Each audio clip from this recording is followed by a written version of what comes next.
জীবাশ্ম জ্বালানিটা আমরা আর পোড়াবো না, এবং একই সাথে কার্বনের কারণে যে জলবায়ু পরিবর্তন হচ্ছে, তাপমাত্রা বদলে যাচ্ছে, এর জন্য আমাদের দেশে আশঙ্কা করা হয় 2050 থেকে 2075 সালের মধ্যে আমাদের 1/3 ভূখণ্ড চলে যাবে সমুদ্রগর্ভে। তার মানে হচ্ছে আমাদের উপকূলের 19টি জেলা চলে যাবে সমুদ্রগর্ভে।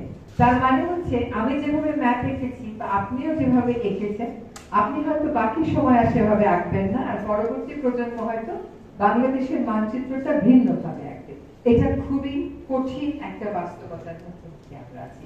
ফলে আমাদেরকে উন্নয়নের অপশনের কথা ভাবতে হবে এবং উন্নয়নের অপশন বদলাতে হবে। গতানুগতিক ধারায় আমাদের চলার কোনো সুযোগ নেই। এখন এক হচ্ছে জীবাশ্ম জ্বালানি একটা সূত্র, আরেকটা হচ্ছে ডিফরেস্টেশন। পৃথিবীতে যেভাবে করে ডিফরেস্টেশন হচ্ছে, আমরা ছোটবেলা থেকে পড়ে এসেছি যে গাছ কি করে, অক্সিজেন দেয় আর কি করে, কার্বনটা শুষে নেয়। এখন যখন আমরা গাছটা কেটে ফেলি, এর সাথে সাথে কার্বনটা ইমিটেড হয়ে যাচ্ছে। ফলে আমরা যে আমাদের বনায়ন কালচারে আছি, সেই কালচারে কিন্তু আমরা গাছ কাটাকে অনেক কারণে অনেক যুক্তিতে প্রমোট করি। আমরা চেষ্টা করছি গাছ কাটা যে সমস্ত প্রোগ্রামে, বনায়নে যে সমস্ত প্রোগ্রামে উৎসাহিত করা হয়, সেই গাছ কাটার পরিমাণটা বাদ দিতে কিংবা কমিয়ে আনতে। একই সাথে আমাদের বন বিভাগ বিদেশি প্রজাতির, বিদেশি আসলে যেগুলো অ্যাডাপ্ট করেনি দেশের সাথে, সেরকম প্রজাতির কিছু তালিকা করছে, এবং আমরা চেষ্টা করছি সেই প্রজাতিগুলো যাতে কোনোভাবেই আর এখানে প্রমোট না করা হয় সেই সিদ্ধান্ত নিতে। এখানে বাংলাদেশের বন উজাড়ের হার কিন্তু খুবই খারাপ। বিশ্বে যে পরিমাণ বন উজাড় হয়, তার তুলনায় বাংলাদেশে অনেক বেশি বন উজাড় হচ্ছে। ফলে এইটা তো আমাদেরকে যে করেই হোক কমিয়ে আনতে হবে, প্রাকৃতিক বনগুলোকে রক্ষা করতে হবে। এই কথাটা আমাদের আইনে কানুনে কোথাও বলা নাই। আমরা সেই 1927 সালের ব্রিটিশ আমলের আইন দিয়েই কাজ চালাচ্ছি। আর নতুন যে আইনটা আসছে, এইটাকে আমাদের যদি সত্যিকার অর্থেই কার্যকর করতে হয়, তবে প্রাকৃতিক বনটাকে যে সংরক্ষণ করতে হবে, এটা যে রাষ্ট্রের দায়িত্ব, সংবিধানের আলোকে ওই বিধান এখানে আনতে হবে। এখানে আমাদের ভারত পাকিস্তান একই 1927 সালের আইন। 1927 সালে তো জলবায়ু পরিবর্তন ছিল না, তখন গাছের পরিমাণ বাড়াতে হবে, কার্বন সিঙ্ক তৈরি করতে হবে, এই কথাটা কেউ বলে নাই। এখন তো জলবায়ু পরিবর্তনের এই হুমকির মধ্যে থেকে আমাদেরকে এই জিনিসগুলো আমাদের আইনে প্রতিফলিত করতে হবে। আমরা দেখেন নদী ভাঙা এলাকাতে যাই বা সমুদ্র উপকূলে, সেখানে বারবার ঘূর্ণিঝড় হচ্ছে, জলোচ্ছ্বাস হচ্ছে, সেখানেও কিন্তু গাছ একটা বড় ব্যারিয়ার হয়ে কাজ করে। ভাবেন যে আপনারা ছাত্র থাকাকালীন সময়ে গত 5 বছরে কতবার শুনেছেন যে সুন্দরবন আছে বলে এই ঘূর্ণিঝড়টা বা এই জলোচ্ছ্বাসটা আমাকে সরাসরি আঘাত করে। তো এটা হচ্ছে প্রকৃতি প্রদত্ত আমার একটা সুরক্ষা কবচ। আমি সেটাকে তো ভুলে যেতে পারি না, বরং সেটার পরিমাণ বাড়ানোটা হচ্ছে আমাদের দায়িত্ব। আমি এবার একটু আসি যে প্লাস্টিক এবং সিঙ্গেল ইউজ, পলিথিন এবং সিঙ্গেল ইউজ প্লাস্টিকের বিষয়ে। পলিথিন ব্যাগটা আমাদের দেশে আইন করে নিষেধ করা হয়েছে 2002 সালে। আমরা দাঁড়িয়ে আছি 2024 সালে, এখনো এই আইনটা আমরা প্রয়োগ করতে পারি।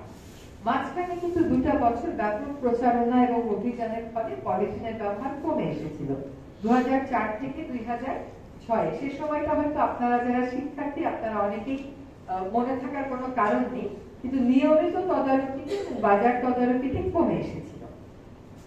আমাদেরকে মাঝে মধ্যেই প্রশ্ন করা হয় যে এটার বিকল্প আপনারা খুঁজবেন, কারণ বর্তমান প্রজন্ম বিকল্প দেখেন, কিন্তু আমার প্রজন্ম বিকল্প দেখি।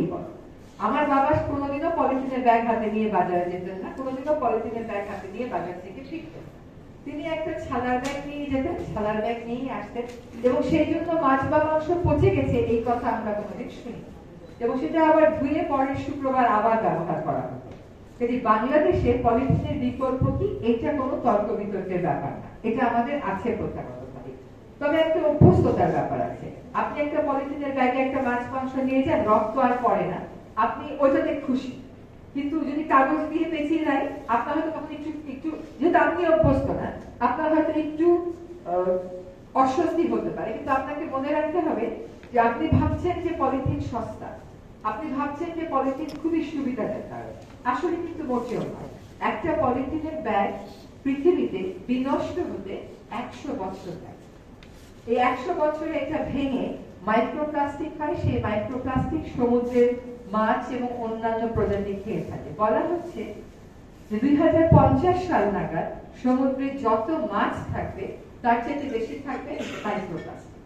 আমাদের মাছে, আমাদের লবণে, পৃথিবীর বাতাসে, আমাদের রক্তে, আমাদের মগজে এখন মাইক্রোপ্লাস্টিক ঢুকে গেছে।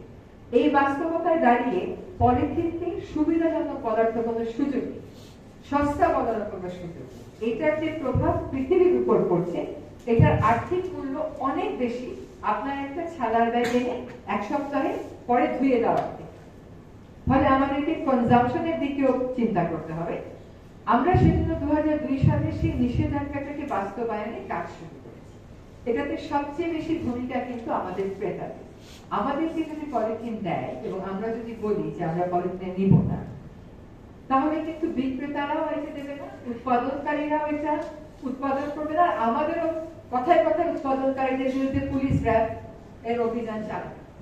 আপনি যদি এখন বিদেশে যান, বিদেশে যে আপনি দেখবেন যে আপনার যে বিদেশি বন্ধু সে তার হাত ব্যাগের মধ্যে ফোল্ড করা একটা ব্যাগ নিয়ে যায়।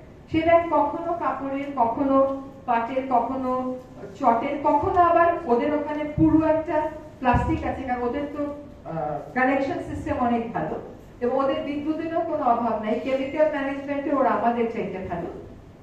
ওরা কিন্তু কখনো বাজারে নিজের ব্যাগ ছাড়া যায় না।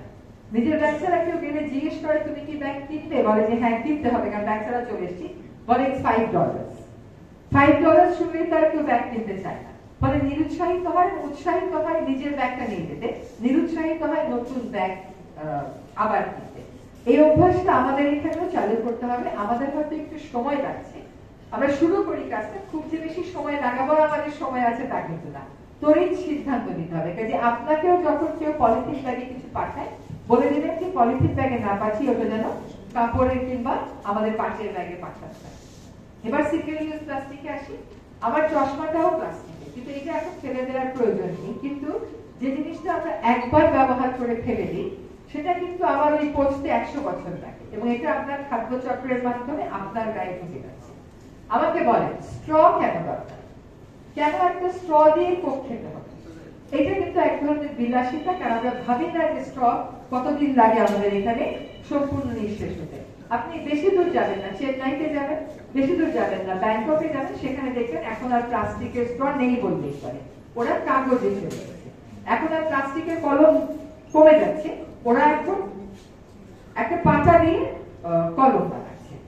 তো এইগুলো প্লাস্টিকের প্লেট, প্লাস্টিকের গ্লাস, প্লাস্টিকের কাঁটা, প্লাস্টিকের চামচ।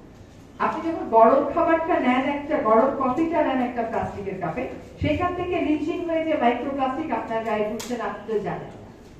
আপনি যখন সিঙ্গেল ইউজ প্লাস্টিক আস্তে আস্তে অভ্যাস থেকে সরে আসবে, পলিথিনে কিন্তু আস্তে আস্তে সরে না, আজকে থেকেই সরে যায়। আর সিঙ্গেল ইউজ প্লাস্টিকে যখন আস্তে আস্তে সরে আসবে, তখন আপনি দেখবেন আপনার বিকল্প নিয়ে তর্কাতর্কির কোনো বিষয় নেই।